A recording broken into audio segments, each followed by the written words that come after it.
Narrative consultation companies have been under fire over the past year by gamers because we are sick and tired of people being hired to ruin entertainment, and now Sweet Baby Inc. has been reportedly dropped by Sony as gaming giant has canceled several projects with SBI involvement. I have a few different things to show off, but before I get into the topic, if you enjoy the content I create, check out the links in the description, join the community in my live streams, and consider supporting through Patreon or YouTube memberships. Now, maybe these projects were canceled because the direction they were headed in were not good. Maybe SBI was already digging their claws into games and then ruining them, or maybe it's just Sony downsizing, canceling projects they just don't think are ultimately what gamers want. I feel like they're still pretty out of touch though, and that's why they push so many remakes and remasters instead of new unique content, though I wouldn't put it past them to see the writing on the wall because of SBI involvement. So this is a That Park Place article. It says it's been a long time coming, but it looks like the industry may finally be waking up. I don't think it's fair to say that yet. Listen, a lot of companies right now are canceling a lot of projects, and Sony's just one of the many, but I would love to hope that this is a sign of change, in positive directions. According to a verified insider speaking with the Gothic Therapy YouTube channel, Sony has allegedly begun canceling contracts specifically involving controversial narrative consultant firm Sweet Baby. And take everything, of course, with a grain of salt. This is coming from an insider, though they are verified.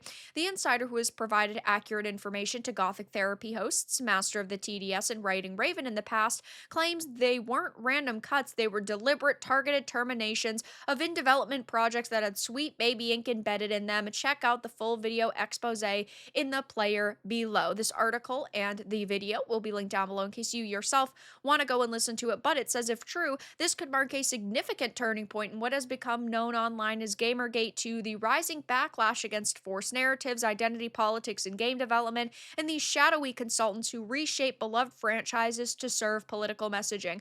There have been so many instances of Sweet Baby Inc. digging their claws into projects and killing them, and it's not just Sweet Baby, it's all of these narrative consultation groups. I say this all the time. If you suck so badly at your job that you need to hire another company to tell you what to do with your project, you probably don't deserve to have a job in the first place. But I think being a narrative consultant is pretty dumb, at least in my opinion, at this point in time, judging by what they are doing now. Sure, if we were talking about somebody who was simply maybe assisting a writer in cleaning up their work, more like an editor, but not actually editing the contents, just helping them make it seem a little bit more cohesive, I suppose I could understand that because consultants have been around for forever. But we are talking about people who are changing the essence of stories and characters and changing overall themes and adding messaging to products, which is something I will never agree with. Of course, though, every Sweet Baby Inc. project and similar narrative consultation groups like Black Girl Gamers, for instance, all of their projects are being boycotted or heavily scrutinized online. And I think companies are starting to wake up to the fact that when you have a company like Sweet Baby Inc. on your project and you see what they're doing and they're going to kill it, you need to get out of that situation as quickly as possible, which might lead to this trend of projects being cut off before they can ever release. Or maybe it's just that they happen to be working with Sweet Baby on so many things that these are just a few that got caught up in cancellations. It says over the past year, Sweet Baby Inc. has come under increasing scrutiny for its behind the scenes role in some of the most divisive projects in recent gaming history, like Suicide Squad Kill the Justice League and Spider-Man 2. Their fingerprints have been all over scripts, character arcs, and tone. It's so sad to me that this is happening because I want these games to be good. I say this all the time, and I will continue to say it because it's my genuine opinion. Anybody can make entertainment. I do not care if you are a raging leftist. I do not care if you are someone who is extremely right-leaning. It does not matter what your political leaning is or your viewpoint in life, because if you can create good entertainment, that is what should matter. The problem is that you have leftist individuals who try to create entertainment, but really they're just pumping out a product that is filled with an agenda. They're like a messaging machine. It's like a conveyor belt of heavy-handed narratives being pushed onto people, which is not what we like. And if they could just go back to creating good entertainment, that'd be awesome. Because if you look at like the early 2000s, right, there are plenty of people who would be considered raging leftists now because they have heavy political opinions. And that's fine. Everyone is going to have their own opinions. Human beings are opinionated. The problem is that you should be leaving your politics at the door when you're going into work. And there are too many people within the industry nowadays that are not doing that. It talks about how they've proudly boasted about centering marginalized voices. And Kim Belair even told a story about starting Sweet Baby Inc. because she was upset that gamers had a choice in their protagonists in titles like Mass Effect 2, citing a desire to have everyone experience her specific choices. She noted that her black female commander Shepard, the game's customizable protagonist, first interacted with Jacob Taylor, another black character. She was so moved by the representation she was experiencing, but soon realized it wasn't what everyone else was going to see, and then she decided to try and change that. So she's self-inserting, and again, it is perfectly fine to want to play a character that looks like you in a video game or make choices that might align more with the way you act in real life, choosing the best options, trying to be a nice person, whatever.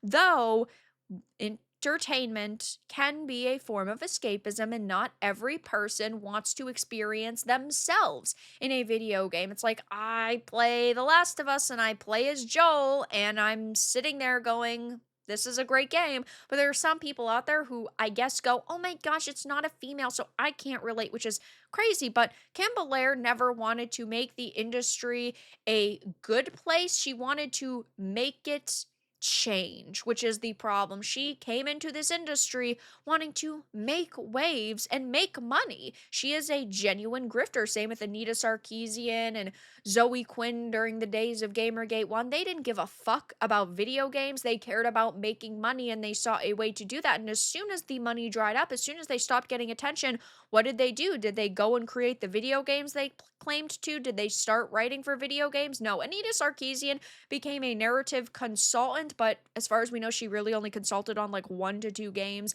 So I don't think that career really worked out well for her. And like last year, she had said, oh, she wanted to do consulting, though that hasn't happened as far as we're aware. Maybe she'll go work with Sweet Baby and keep all the trash in one pile together. Though we're seeing this happen time and time again, where unfortunately Sweet Baby Inc. and narrative consultants are part of projects and then they end up failing, or in this case, they weren't even given a chance to fail because they were canceled. According to Gothic Therapy's Insider, one of the projects canceled may have been a follow-up to God of War Ragnarok. The source couldn't confirm whether it was a DLC spinoff or a full sequel focused on Atreus/Loki, only that it had Sweet Baby Inc. attached. We did hear a couple of months ago that they had canceled a live service God of War game. That is what I assume was canceled.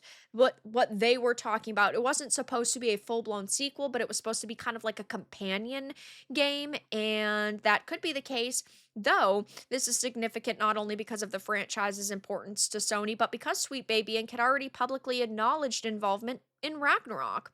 Similarly, SBI consulted on Spider-Man 2, a game that leaned heavily into social justice causes and identity politics, much of what focused on cultural appropriation, teen sexual preference, and an entire mission where you play as a black deaf girl, doing graffiti. I remember that game very well. It was not particularly amazing. So maybe this is a sign of things to come. Maybe there are going to be studios that ultimately don't want to work with narrative consultants because they see all of the backlash, or maybe these few projects just happen to get swept up in a wave of cancellations because Sony right now is a company that's definitely going through a lot of layoffs and a lot of internal restructuring. Only time will tell, but I will be keeping my eye on the situation, and I'm just curious to see if anybody who works at Sweet Baby Inc. currently will melt down over the fact that their games are being canceled left, right, and center. But that's all that I really had to discuss in this video. Let everyone know your thoughts in the comments below. If you enjoyed this, give it a like, and if you didn't, give it a dislike. I appreciate your support either way, but I'll talk to you all again in the next video really soon.